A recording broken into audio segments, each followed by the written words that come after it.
Criminal Code ng bansang Canada ang elite force ng Iranian military na Islamic Revolutionary Guard Corps o IRGC bilang isang teroristang organisasyon noong Miyerkules, June 19. Sa pamamagitan ng nasabing hakbang, pagbabawalan ang libu-libong opisyal ng Iran kabilang ang mga opisyal ng IRGC na makapasok sa bansang Canada. Tinawag ito ng Public Safety Minister ng Canada na si Dominic LeBlanc na isang makabuluhang kasangkapan sa paglaban sa pandaigdigang terorismo. Ayon kay LeBlanc, nagpapakita ang desisyong ito ng Canada na handang labanan ng bansa ang mga teroristang aktibidades ng IRGC.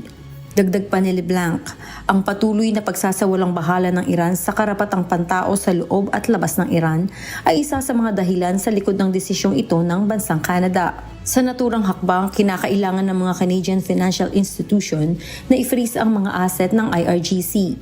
Samantalang ipinagbabawal naman sa mga Canadian citizens na magkaroon ng kahit na anumang ugnayang pampinansyal sa nasabing grupo. Hinimok naman ni Foreign Minister Melanie Joly ang mga Canadians na nagbabalak pumunta ng Iran na huwag na itong ipagpatuloy. Samantalang hinimok naman niya ang mga Canadian na nasa Iran na lisanin na ang naturang bansa. Nagsimulang magkaroon ng problema sa pagitan ng Canada at Iran noong 2012 nang putulin ng Ottawa ang diplomatikong ugnayan sa Tehran dahil sa nuclear program at suporta nito sa Syrian government ng Bashar al-Assad.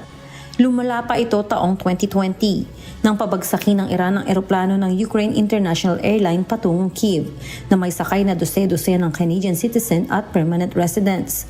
Sa kabila na sinabi ng Iran na ito'y aksidente lamang, inakusahan ng Canada ang Iran ng pagkabigo na magsagawa ng isang walang kinikilingan at makatarungang pagsisiyasat at pag-uusig na naaayon sa international na batas.